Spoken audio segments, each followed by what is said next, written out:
It's International Yoga Day. I'm sure you've seen the pictures and social media hashtags and posts and WhatsApp forwards. It's truly a global celebration. But what does it mean for India?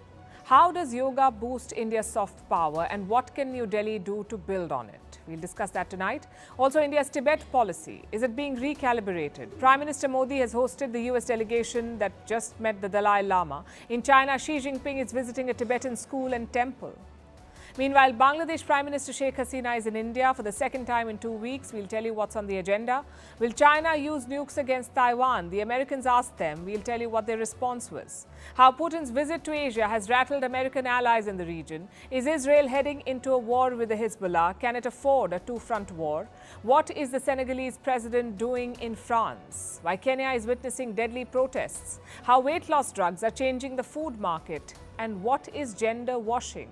A new survey shows how companies only talk of equality but do not do very much to ensure it. All this and more coming up. The headlines first. Armenia announces its recognition of the state of Palestine. The move follows a similar decision by Norway, Spain and Ireland last month. Israel summons the Armenian ambassador to register a protest. Now 145 countries recognize a Palestinian state. Iran has summoned the Italian ambassador who represents Canadian interests in Tehran. Iran is upset that Canada has listed the Revolutionary Guards as a terrorist entity. Tensions have been high between the two countries, which broke off diplomatic ties in 2012. Since then, Ottawa's interests in Tehran have been represented by Italy. The new leader of Solomon Islands to visit Australia this weekend. It will be his first visit there as Prime Minister after he replaced pro-China leader Manasseh Sogavare in May. Security issues will be on top of the agenda. In 2022, the Pacific nation signed a secretive pact with China, which set alarm bells ringing in the West. A big win for the LGBTQ community in Namibia. A top court strikes down colonial-era laws criminalizing same-sex relationships. Namibia gained independence from South Africa in 1990, but has still retained most of its laws, which date back to 1927. And youth activists win a landmark climate settlement in Hawaii. The U.S. state will now be forced to move towards a zero-emission transportation system. Officials in Hawaii will also have to release a roadmap on how to achieve this goal by 2045.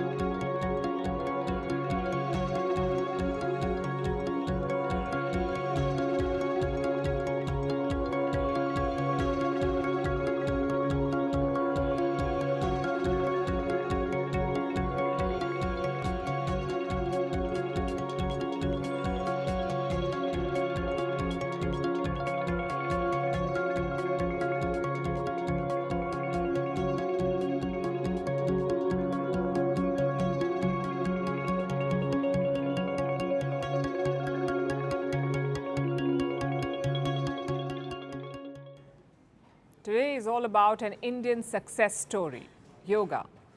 It is many things rolled into one. It's a trend, a lifestyle, a tradition, a culture, and a science. It is also India's gift to the world. This project began in 2014. Prime Minister Modi's government proposed a resolution at the United Nations. It called for June 21st to be declared International Yoga Day.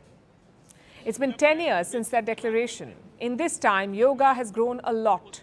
Today, the world celebrates this day. The whole world celebrates it. The Prime Minister himself was in Jammu and Kashmir. As always, he joined other yoga enthusiasts. Take a look at this.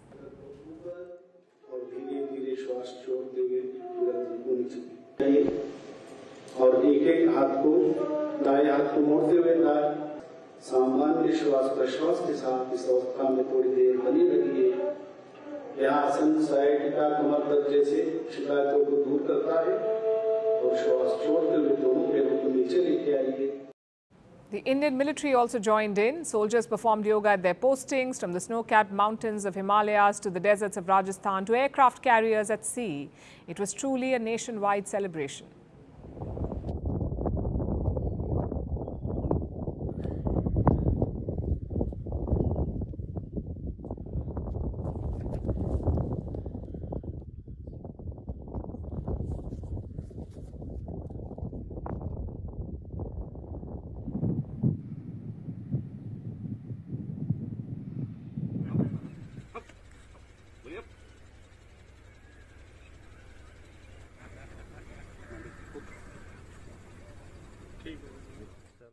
not just India, Yoga Day is a big deal outside the country as well, especially in the West. Yoga culture has caught on well in countries like the United States. In fact, Prime Minister Modi marked last year's Yoga Day in New York. This year too, events were organized there. Take a look.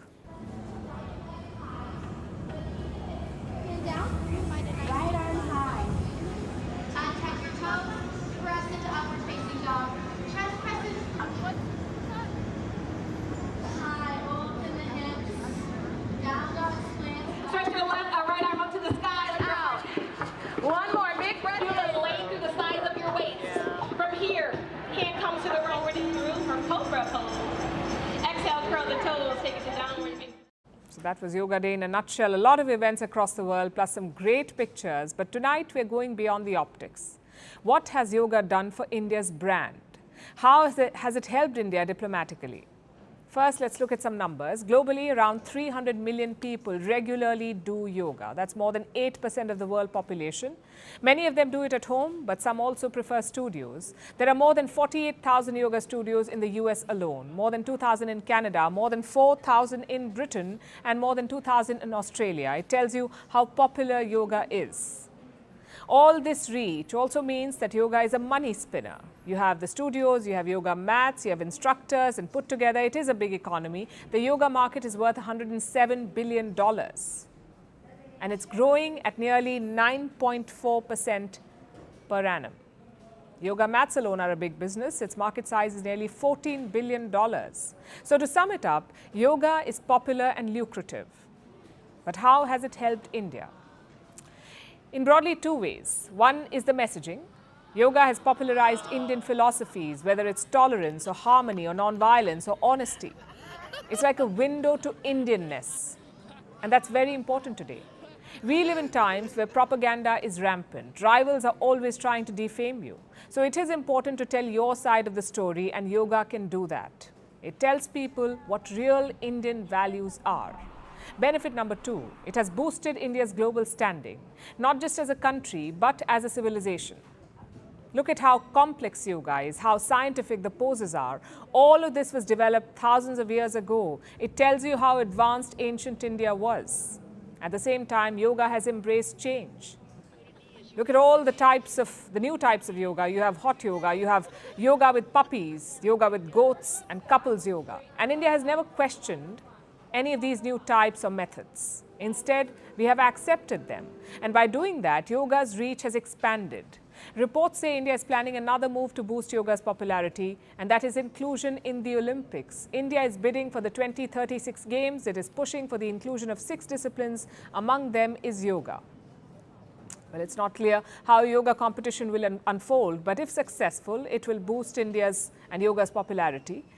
The question is, what more can be done?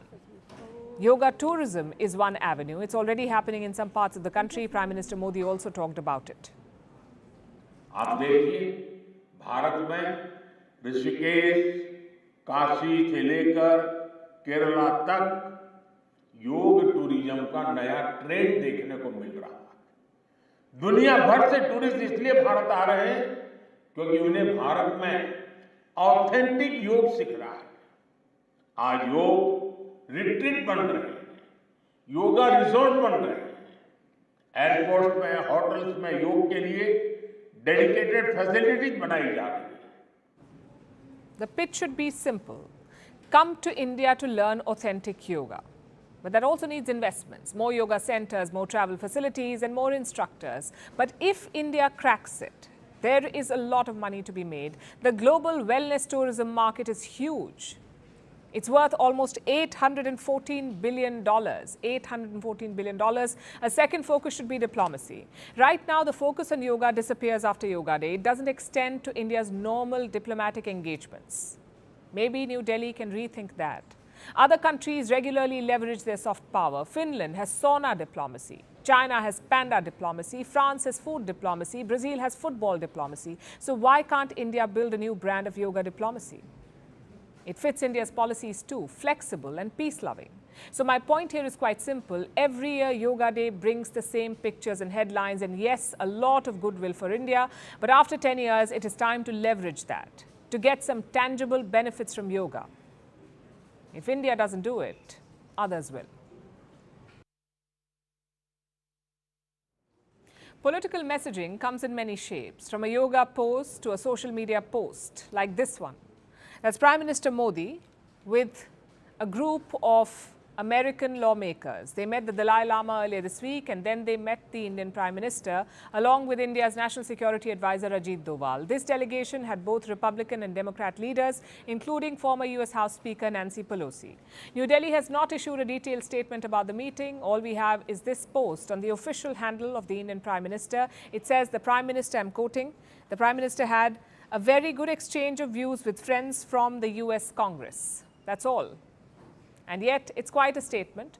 The US is poking China on Indian soil. It is calling out Beijing's rights abuses in Tibet, and India is quietly facilitating all of this by giving these American lawmakers a platform.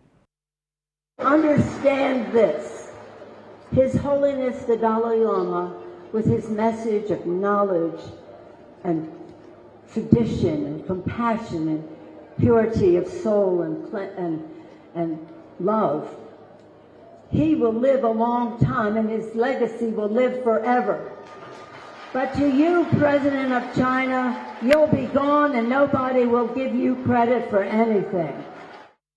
Xi Jinping got the message, and he's issued a response in the form of a visit to Qinghai in western China, where he held engagements with Tibetans. The Chinese president visited a middle school for Tibetans. He also went to a temple, the Buddhist Hongzhou Temple. It is a Tibetan Buddhist heritage site. Beijing released some pictures from the visit along with a statement. During this visit, Xi Jinping also met with some Communist Party officials and government representatives. And what did he discuss with them? The need to sinicize religion in China. To sinicize is to make something Chinese in character and form. Beijing wants to sinicize religion by taking away the unique aspects and giving it Chinese characteristics. They also had a message for the Dalai Lama. 所谓的西藏流亡政府是一个彻头彻尾的分裂。 The so-called Tibetan government in exile is an out-and-out separatist and political group. With regard to the contacts and negotiations between the Chinese government and the 14th Dalai Lama, our policy is consistent and clear. The key is that the 14th Dalai Lama must fundamentally reflect on and thoroughly correct his political views. 关键是14世达赖。 Now, the message is loud and clear. Xi Jinping will not accept any other version of Buddhism other than the one that he has complete control over, where loyalty to the Communist Party is supreme. He stressed on the same point in 2021 during a visit to Tibet, his first visit as the President of China, and a very significant one. For the first time in 3 decades, a Chinese president was visiting Tibet. Xi Jinping's plane landed in Ningxi, a city which is less than 20 kilometers from the border with India, the Indian state of Arunachal Pradesh. It's along this border. Now, the visit coincided with the 70th anniversary of Tibet's takeover. Of course, China doesn't call it a takeover. They call it the peaceful liberation of Tibet. No one believes them because the world knows the truth. China took Tibet by force. In 1951, Chinese troops invaded Tibet. It led to the signing of the 17-point agreement. This agreement was forced upon Tibetan leaders. The pact guaranteed autonomy for Tibet and religious freedom for Buddhists. In return, China was allowed to set up a civil and military headquarters in Lhasa. Now, throughout the 1950s, the Communist Party faced widespread resistance in Tibet. China refused to honor its promises of autonomy. In 1959, Tibetans led a mass uprising against them. It was violently crushed by the Communist Party. This forced the Dalai Lama to leave, along with some 80,000 Tibetans. They left. They came to India, and India gave them refuge. They were allowed to stay in Dharamshala in Himachal Pradesh, where they established the Tibetan government in exile. This week, American lawmakers went there to meet the Dalai Lama. Washington is bringing Tibet back on the geopolitical radar. It's a way to build pressure on China. Recently, American lawmakers also passed a law. It's called the Resolve Tibet Bill. It basically calls on China to resolve the Tibet issue. It demands that Beijing open a dialogue with the Dalai Lama. But American laws aren't binding on China, and it has swiftly rejected this demand. But the law is still important. Apart from political messaging, it has financial implications. This bill authorizes the US government to use money to counter Chinese disinformation. Disinformation about the history of Tibet, the Tibetan people, and their institutions. Also, disinformation about the Dalai Lama himself. So, this law is a valuable tool to challenge Chinese narratives about Tibet, including the claim that Tibet was liberated peacefully. US President Joe Biden is yet to sign this bill into law, but that's just a formality. And India, too, appears to be making a shift here. It seems more willing to work with like-minded partners and taking steps to build pressure on China. Facilitating this visit and meeting this delegation were both welcome moves. India will need multiple strategies and decisive moves to contain a wily and belligerent neighbor like China. Staying with Indian diplomacy, New Delhi is hosting a very special guest, the Prime Minister of Bangladesh, Sheikh Hasina. Now, I know what you're thinking. Didn't Hasina just visit India? Well, she did. She was among the leaders who attended Prime Minister Narendra Modi's swearing-in ceremony. And 2 weeks later, she's back here. And that in itself tells a story. Sheikh Hasina landed in New Delhi earlier today. She also met Foreign Minister S. Jaishankar. But tomorrow is a crucial day. She will get a ceremonial welcome at the Rashtrapati Bhavan. After that, she will hold bilateral talks with Prime Minister Modi. So Saturday is the moving day. And what can we expect? Let's talk symbolism first. This is the first incoming bilateral visit of Modi's third term. It tells you about India's priorities. As the Prime Minister says, it's neighborhood first. Secondly, Sheikh Hasina is visiting India before China. Her trip to Beijing was announced earlier this month. She's expected to travel in the second week of July. And before that, she's decided to come to India. What does that tell you? Dhaka too is showing its priorities. India before China. Now we come to the specifics. What are the expected outcomes? Reports say 10 agreements are in the pipeline. They cover multiple sectors like energy, connectivity, and trade. Some joint projects will also be announced, like the India-Bangladesh Friendship Bridge. It connects India's northeast to Ramgarh in Bangladesh. The idea is to give northeastern states access to the sea. Now, this project began in 2021. Hasina and Modi are expected to inaugurate it. Both leaders have clear expectations from this visit. We look at Sheikh Hasina first. What are her expectations? Her biggest demand is a water-sharing agreement for Teesta. Now, Teesta, as you would know, is a major river in South Asia. It originates in the Indian state of Sikkim. It flows via West Bengal and Bangladesh and finally empties into the Bay of Bengal. Right now, India gets almost 55% of Teesta's water, but Dhaka wants India to share more. Northern Bangladesh faces water shortage in the summer. So Hasina is pushing for a water-sharing agreement. Just one problem, though. West Bengal is not on board. Until the state government agrees, a deal cannot be struck, which is why Dhaka is pursuing alternatives, mainly a river restoration project. Bangladesh wants to improve Teesta's water flow. They want to dredge the river bed, build embankments, and reclaim land near the river. Again, just one problem. This project will cost a lot of money, around $1 billion. That will be the bill. China has already filed a proposal to do it for Bangladesh. The Chinese want to build it. And this has spooked India. Last month, New Delhi rushed its foreign secretary to Dhaka. He too expressed interest in this project. So water sharing is Sheikh Hasina's top demand. I guess it was expected. Bangladesh has more than 170 million people and most of them live near river basins. Now we come to Prime Minister Modi. What will be his expectations? Mainly assurances. China's footprint has grown in Dhaka. They have invested close to $30 billion in Bangladesh. This money has gone into crucial projects like rail bridges and tunnels. Then you have loans. Dhaka owes around $17 billion to China and they want more money. Hasina has requested China for another loan. It's worth almost $5 billion. Even military contact is increasing. This year, China and Bangladesh held a joint military drill, the first such exercise by both countries. Now, if you add all of this up, one thing becomes very, very clear. Bangladesh cannot pick between India and China. It may prioritize India, but it cannot abandon China. That is why this visit is important. India's neighborhood policy has come under criticism. China has made significant gains in Nepal, the Maldives and Sri Lanka. So in many ways, Dhaka is the last ally standing. And that gives Sheikh Hasina a lot of leverage. It also puts the ball in New Delhi's court. Modi sent a positive signal by inviting India's neighbors to his inauguration. The key is to build on that. We'll be tracking this visit closely. Our next story is about a meeting that took place in Shanghai recently, a meeting between the US and China. These were informal talks, no government officials were involved. Nonetheless, they were important. It was the first such conversation in 5 years, and it focused on one key aspect: nuclear weapons. America wanted to know two things. Will Beijing issue a nuclear threat over Taiwan? And does its no first use policy, does China's no first use policy still stand? And what was Beijing's response? Our next report tells you.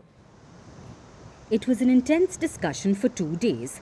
The setting was a conference room in a Shanghai hotel. On the US side, there were about half a dozen delegations that include former officials, even scholars. On Beijing's side too, it was a mix: scholars, analysts, and former PLA officers. So what were the two countries talking about? It was nuclear arms. The focus was mainly on Taiwan. China claims the island as part of its territory, a claim that Taipei refutes. In recent years, Beijing has ramped up its ante around Taiwan, whether it's through statements or military exercises. But is Beijing about to make a nuclear threat? Its officials say no. Washington raised concerns that if China was defeated in a conflict over Taiwan, it might use or even threaten to use nukes. But Beijing has denied any such claims. It's also given Washington reassurances. Reports claim its officials say it will not resort to atomic threats. Now, these are called Track 2 talks. The people taking part are former officials, even academics. They may not set policy, but they speak with authority on the government's position. So these are sort of semi-official talks. They are not Track 1 talks. Those are what happened between governments. In November last year, the countries resumed Track 1 talks on nuclear arms, but those discussions have stalled. So these Track 2 talks are a step in the right direction. These are the first informal talks between the US and China in 5 years, and it focuses on a key issue: nuclear arms. In the last century, the US and Russia ramped up their nuclear arsenal. China was far behind. It didn't focus on nukes, it focused on growth instead. China's first nuclear weapons test was in 1964. But since then, Beijing has built hundreds of nuclear weapons, yet called its arsenal modest. Beijing has stressed on two things: no first use, that is, it will never go first in a nuclear conflict. And the second is minimal deterrence, that is, having just enough nukes to dissuade adversaries. According to the Pentagon, Beijing is on track to double the number of its nuclear warheads by the end of the decade. So from 500 to 1,000 by 2030. Most of its nukes will likely be held at higher readiness levels. So a key question on the US side is, does China still stand by its no first use and minimal deterrence policies? Beijing says it's still business as usual. Nothing has changed. That's China's stance for now. But most analysts believe China's no first use policy is conditional. What those conditions are is something the world is yet to figure out. What can one visit achieve? Well, if you're an isolated wartime leader, a lot. I'm talking about Vladimir Putin. He has wrapped up his much-hyped Asia tour. He visited two countries, North Korea and Vietnam, and tonight we're looking at the fallout.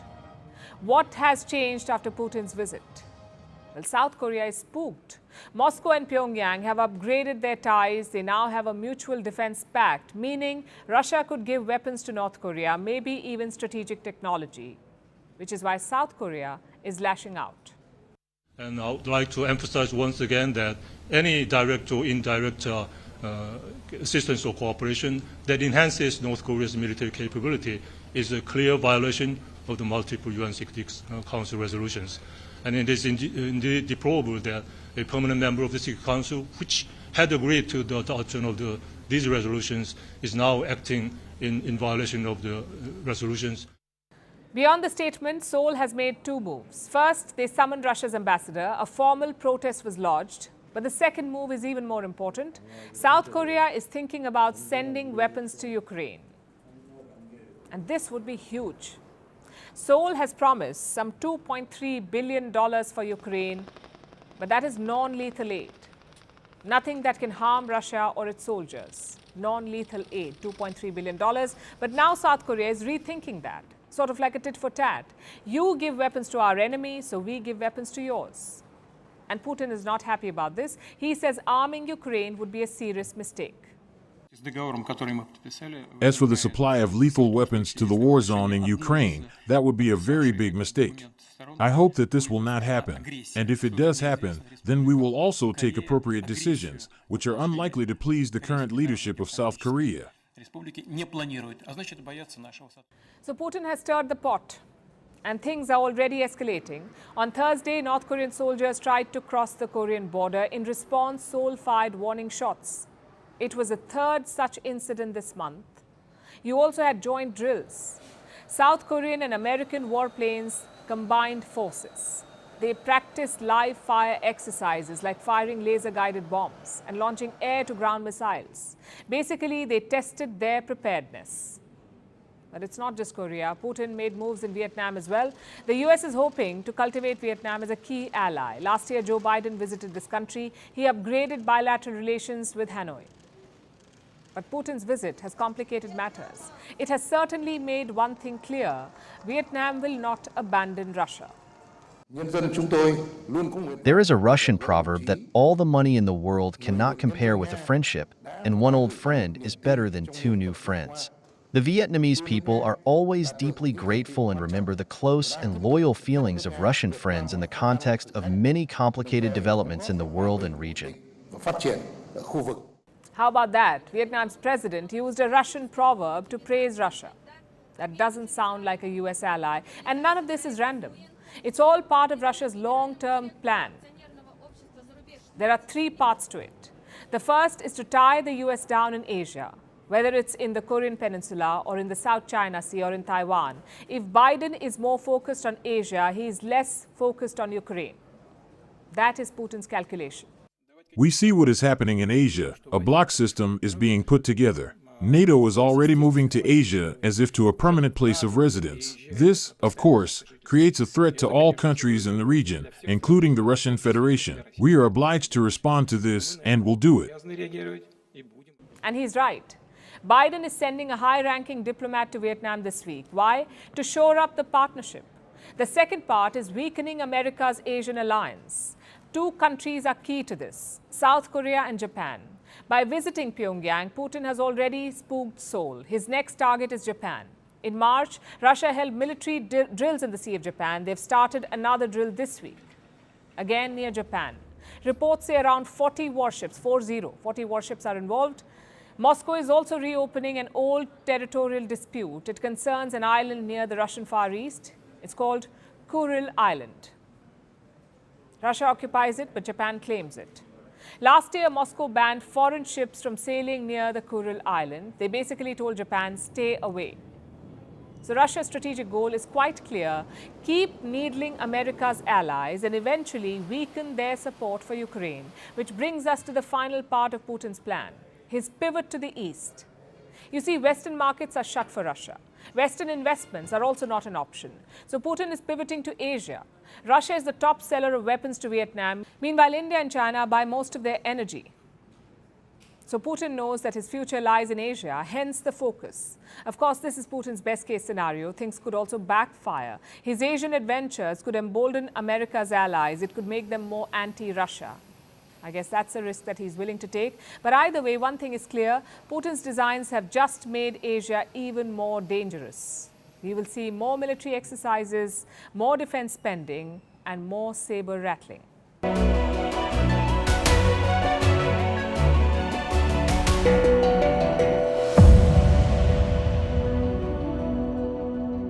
And many more are currently in critical condition in hospital, and the mother of the person who in fact The mother of the person who was arrested yesterday says that her son has been selling illicit liquor for the last 1 year. That's the word that's coming in. Even as the police have turned a blind eye, the state government continues to maintain that had they known that there is sale of illicit liquor in Kalakurchi, they would have stopped the sale and production. However, the picture here is completely different from what the state government says.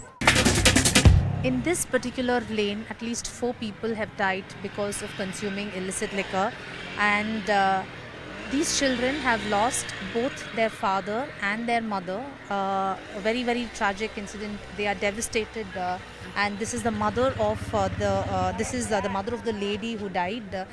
Enna achu amma? எனக்கு கள்ளச்சாராயம் விற்கிறாங்க. எங்கள் மருமகன் குடிப்பான். இதோட கை இல்லை எங்கள் மருமகனுக்கு. Piece கை மட்டும்தான். அவன் பெயிண்டிங் இப்போ அடிக்க போகிறான். கை குடையும் பழகுது. அப்போ அவன் குடிப்பான். சாராயம் வாங்கி குடிச்சிருக்கிறான்.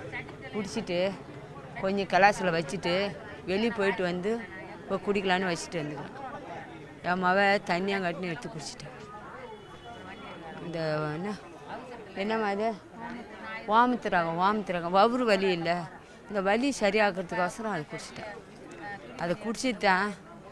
எனக்கு ஃபோன் வந்துச்சு. நான் வந்தேன். மருமகனை பார்த்தா மருமகன் இல்லை. ஆஸ்பத்திரி கொண்டு போயிட்டாங்க. அப்புறம் என் பொண்ணுக்கு என்ன கேட்டேன்ம்மா, எனக்கு கண்ணு தெரியலம்மா, எனக்கு கண்ணு தெரியல, என்னையெல்லாம் முடியலம்மா.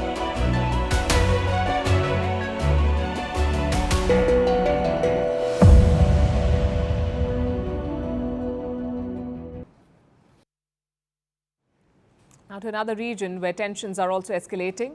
This is West Asia. There's a risk of a wider war between Israel and Hezbollah. It's an Iran-backed group based in Lebanon, that is to the north of Israel, and they've been exchanging fire and threats. Yesterday, there were fresh airstrikes in Lebanon. Israeli forces hit Hezbollah targets. In response, Hezbollah launched dozens of rockets into northern Israel. And their chief has issued a warning. His name is Hassan Nasrallah. He says he won't spare Israel if there's an attack. Israeli officials say they're ready for an all-out war. But the thing is, Hezbollah is not Hamas. It's a bigger, better equipped and more powerful group. So is Israel biting more than it can chew? Can it fight a war on 2 fronts?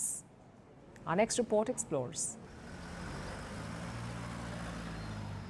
Tension has returned to the streets of Beirut. Newspaper headlines are reflecting the bleak mood.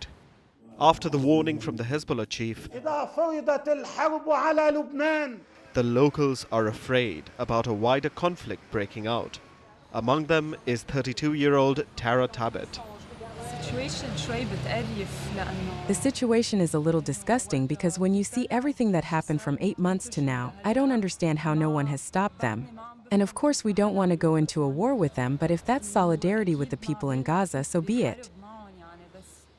Tensions on Lebanon's southern borders remains high. Israel and the Hezbollah continue to trade fire. Yesterday, the Israeli forces claimed that they struck more Hezbollah bases. The Lebanese group responded with more rockets. Both sides have been exchanging fire for months now. But in recent weeks, these strikes have intensified. So has the war of words. Israel is now dropping hints it is not afraid of a full-blown offensive. We are completing the land and air readiness, strengthening the intelligence systems, and preparing for any possibility. We have to remember the basic situation, that Hezbollah started a war against us. We have an obligation to change the situation in the north. But compared to the Hamas, the Hezbollah is a far more formidable enemy. For starters, Hezbollah has a bigger arsenal. With the assistance of allies like Iran, Russia and Syria, the Hezbollah has accumulated at least 130,000 rockets and missiles. Potentially, this stockpile can overwhelm Israel's air defenses. Earlier this week, the Hezbollah issued a grim reminder of these capabilities. They released a video which is believed to be surveillance footage. It features prominent Israeli locations, Israeli military sites, residential cities with high populations of civilians, malls and high-rise buildings, and the port of Haifa. On the ground, Hezbollah has a large number of fighters. In 2021, their chief, Hassan Nasrallah, had claimed that the group had some 100,000 fighters, but it is widely believed that more fighters have joined the ranks since. They are unfazed by Israel's threats. Earlier this month, an Israeli strike killed a senior Hezbollah commander. At his funeral, the group issued a rallying call. If the enemy, as is broadcast by media outlets every day, the enemy is screaming and moaning about what happened to him in northern Palestine, let him prepare himself to cry and wail. The Hezbollah sees its cross-border attacks as low-intensity conflict, designed to convey their support for Hamas. Only a truce in Gaza can put a permanent end to these hostilities. But with the chances of a ceasefire fading, the risk of an Israel-Hezbollah escalation remains high.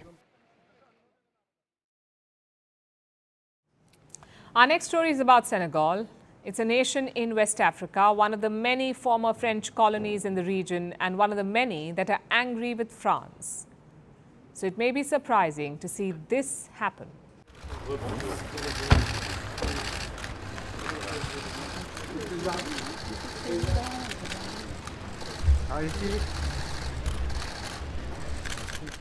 That was Senegal's recently elected president, Bassirou Diomaye Faye. He met French President Emmanuel Macron yesterday at the Elysee Palace in Paris. A few months ago, this would have been surprising because of the hostilities between Macron and the new Senegalese government. Faye became president in April. Just days after he was released from prison, Faye had been imprisoned by Senegal's former president, Macky Sall, a leader perceived to have been close to France and Macron. And it wasn't just Faye who was in prison, it was also his political mentor, Ousmane Sonko, who Faye made Prime Minister of Senegal. Sonko is the Prime Minister now. Listen to this to get an idea of their anger towards Macron. And worst of all, it was at the height of this persecution that President Macron welcomed President Macky Sall to congratulate him on having done what he had to do to save his country. It's an incitement to repression.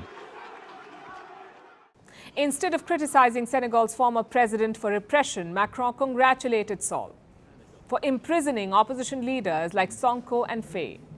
Now, that's one reason for the anti-France sentiment in Senegal. The other is more deep-rooted.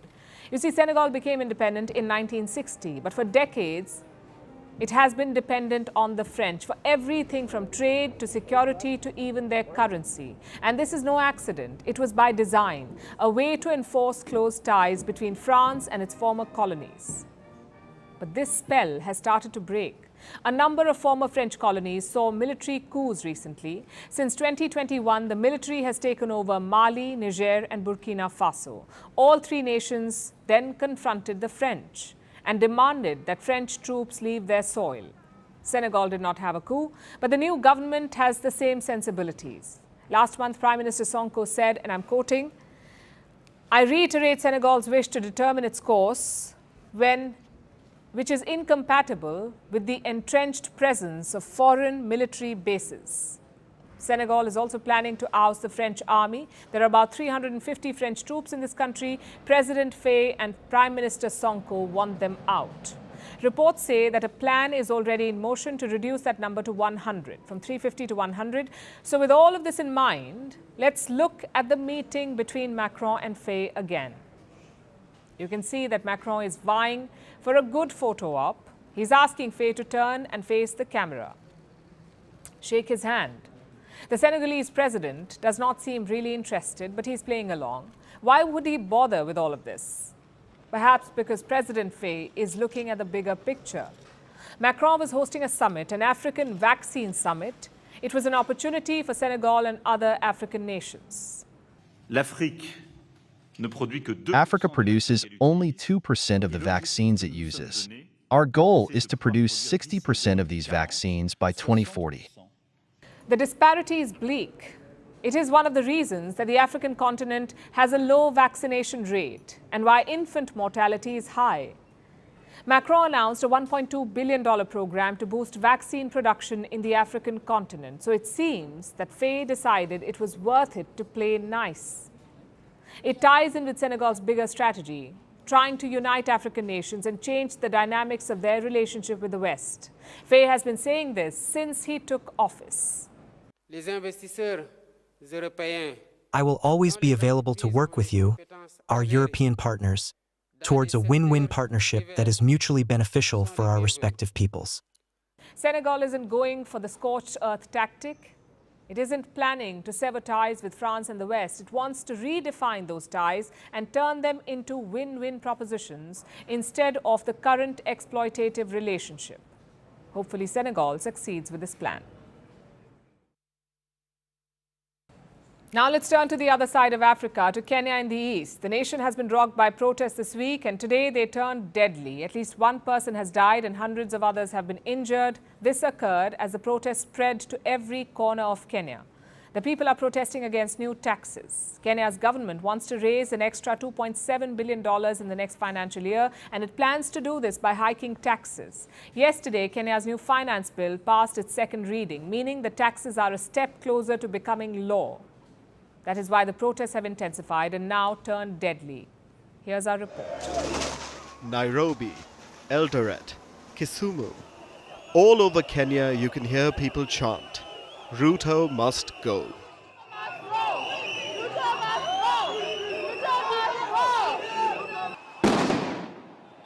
The Kenyans are talking about their president, William Ruto. That's not his only name in Kenya, though. He has also been likened to a biblical tax collector, Zacchaeus, or Zakayo as he's known in Kenya. Ruto is often compared to this figure because of his penchant for taxation. The protests that you see are directed against new taxes, brought in via this year's finance bill, which is like Kenya's annual budget. Order. Honorable members, the results of the division on second reading of the Finance Bill 2024 is as follows. Ayes 204, nays 115, abstentions nil, so the ayes have it. Order. Take your seats. The Finance Bill 2024 passed a second reading in Parliament yesterday. It's one step closer to becoming a law, which is what sparked the latest round of demonstrations. And the latest police retaliation. The police have been attacking the protesters with tear gas, water cannons, and, according to some reports, even bullets. At least one person is dead. Hundreds of people have been injured.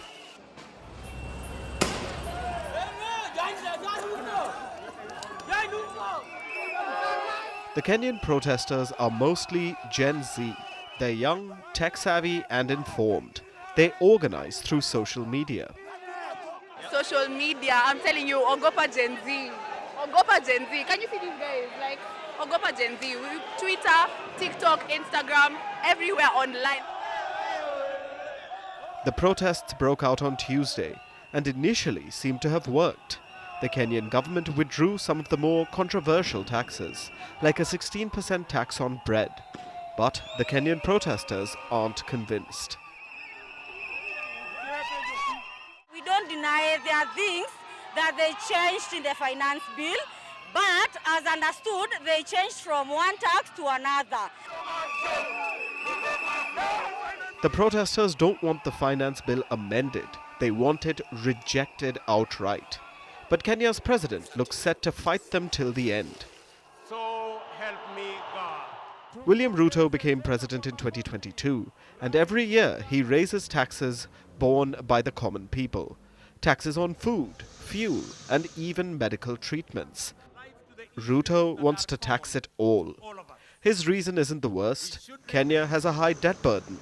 Ruto inherited much of it from the previous administration, and he wants to lower it. To do that, he needs money. But here's the problem. The burden of Ruto's taxes falls on everyone, including the poor and marginalized, and especially the salaried class. Kenyans have been suffering through a cost of living crisis. Many can barely make ends meet as it is. And on top of all this come Ruto's taxes. The taxes have broken the backs of local businesses. They keep shutting down by the hundreds. The people are hurting, and they feel that Ruto and his government aren't doing their part. The president has been under scrutiny for frequent foreign trips, sometimes aboard luxury jets, on the taxpayers' dime. So the message from the protesters is simple. Cut on your expenditure. Do not overtax us. That's the laziest way for the government to earn revenue, overtaxation. Ruto doesn't seem likely to take this advice. His finance bill is going through the motions.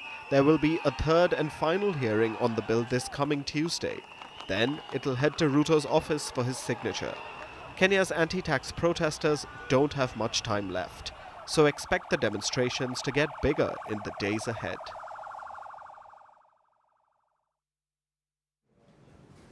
What do you think about when I say fast food? Big burgers, a huge bag of fries, maybe a can of soda to go with it. Fast food is all about big offers and even bigger promotions. But weight loss drugs could be changing that. Globally, over 1 billion people are obese, many more are overweight. Millions of them are taking weight loss drugs now, the likes of Ozempic, Wegovy, Eli Lilly and many more. These drugs suppress your appetite.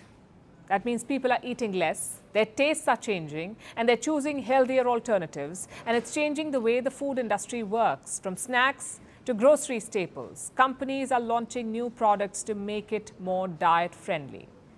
Our next report tells you how. Once upon a time, all was well in the kingdom of cholesterol. It was an empire of excess, and reigning supreme was just one thing: fast food. Big burgers, bigger fries, and the idea of diet soda would make people cringe. Fast food was all the rage: cheap, satisfying, and incredibly filling. But deep-fried land now has a new enemy. It's weight loss drugs, the likes of Ozempic and Wegovy.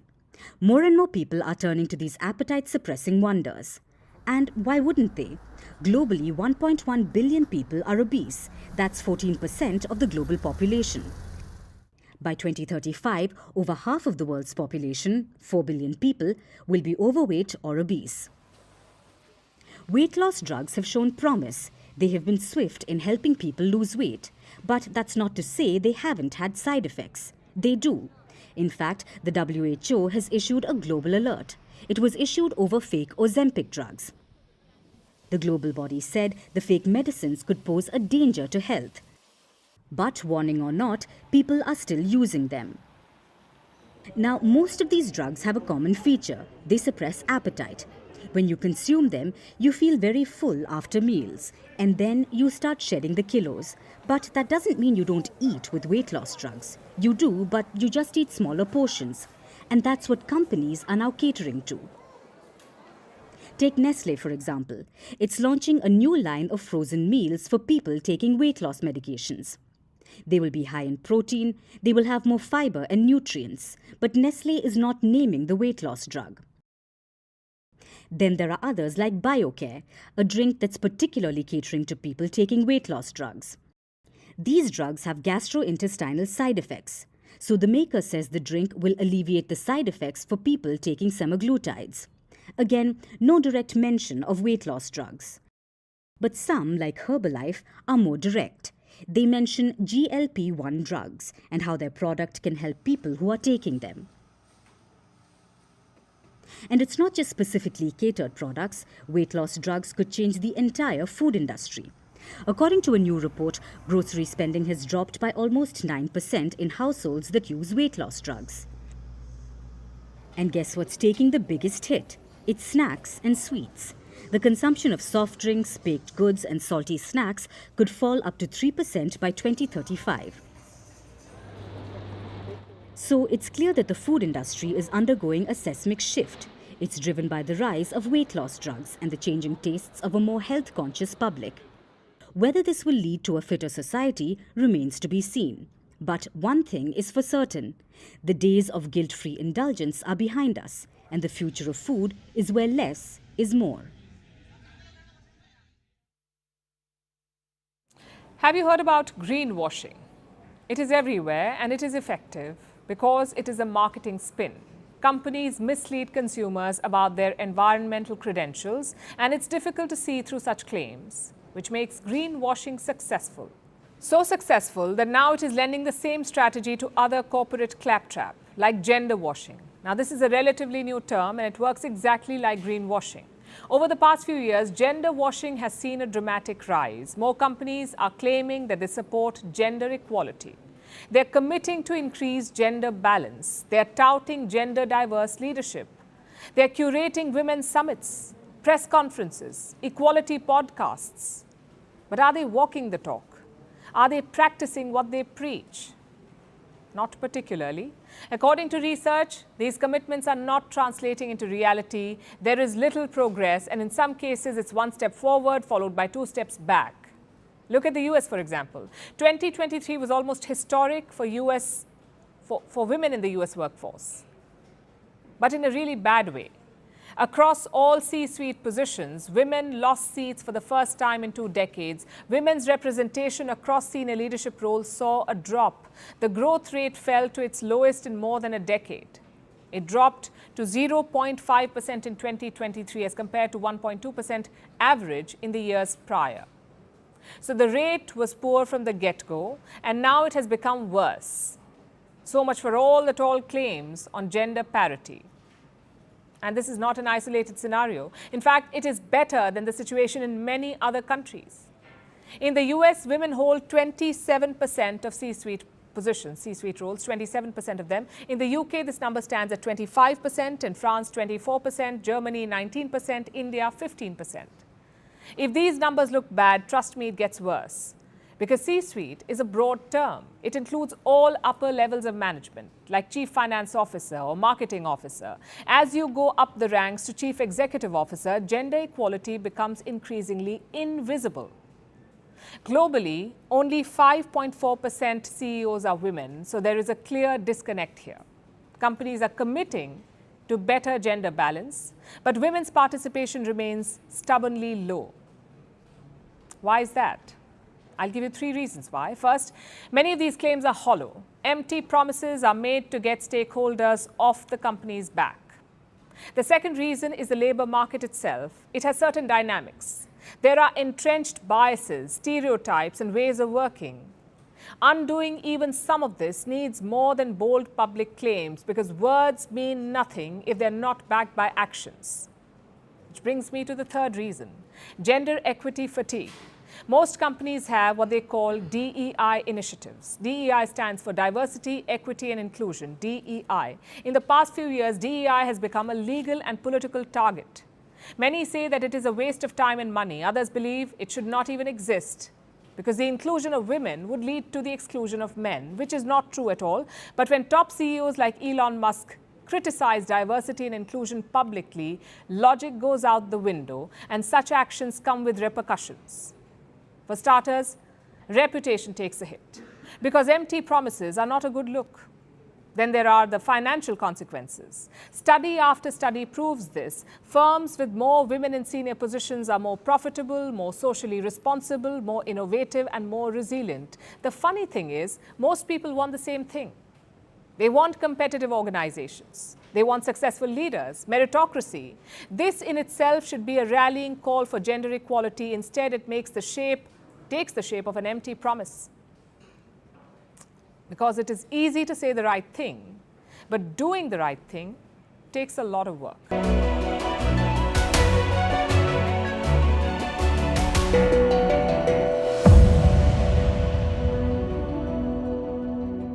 நான் உடனே auto பிடிச்சி கொண்டு போனேன். அங்கே போய் 1 மணி நேரம் தான் வச்சுருந்தேன். முடியாதுன்ட்டாங்க, முடிஞ்சிருச்சுன்ட்டாங்க. ஒன்றுமே கவனிக்கல ஆஸ்பத்திரியில். சும்மா பணம் சேர்த்துருக்குதே, ஒரு மாத்திரை மருந்து என்னன்னு இல்லை, வாயில் ஒன்று வச்சாங்க, அப்புறம் குளுக்கோஸ் சேர்த்துனாங்க. இது மட்டும்தான் அங்கே இருக்கிற ஜனங்க இத்தனை பேர்த்துக்கு இதுதான் செஞ்சாங்க. ஒரு என்ன பார்க்கணும், அம்மா டாக்டரு போலீஸ் இருந்து என்னத்துக்கு எல்லாத்தையும் தான் சாவடிச்சு அனுப்பிவிட்டாங்க. அப்புறம் எது கவர்மெண்ட் ஆஸ்பத்திரி, எது கவர்மெண்ட் ஆஸ்பத்திரி? இன்றைக்கி அவன் சாராயம் விற்றவன் இன்றைக்கி செயலில் இருக்கிறான், அவன் லொக்கமாக பணத்தை கொடுத்துட்டு வெளியே வந்துடுவான்.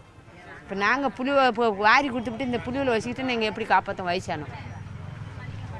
இப்போ So she's saying that her son-in-law used to consume illicit liquor.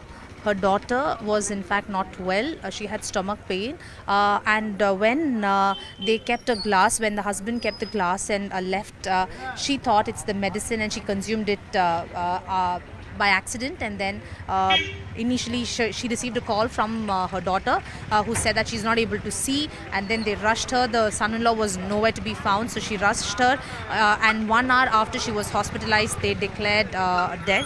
They declared that her daughter had passed away. And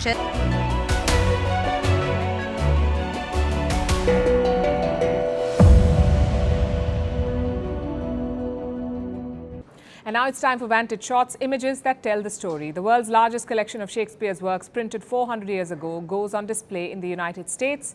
Wildfires in New Mexico damage hundreds of homes, causing 8,000 residents to evacuate. And it's not Zorro or a Ninja Turtle. It's French football player Kylian Mbappe. He's back to practice with a mask after he broke his nose in the opening Euro match. Finally, we're taking you back in history. On this day in 1990, a massive earthquake devastated Iran.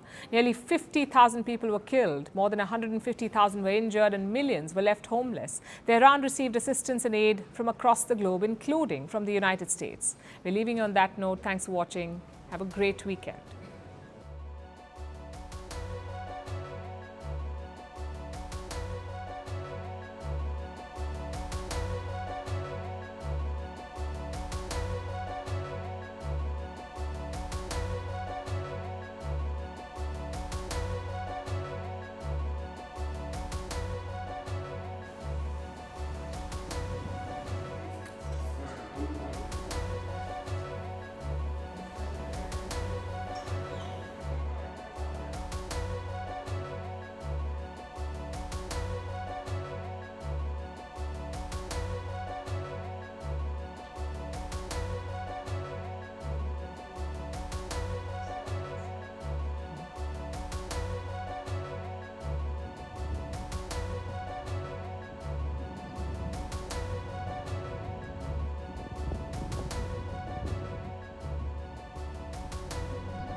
Namaste, Jai Hind, and welcome to this edition of The Right Stand. I'm Anand Narsimhan, coming to you live from the CNN News 18 and Federal Bank Primetime studios.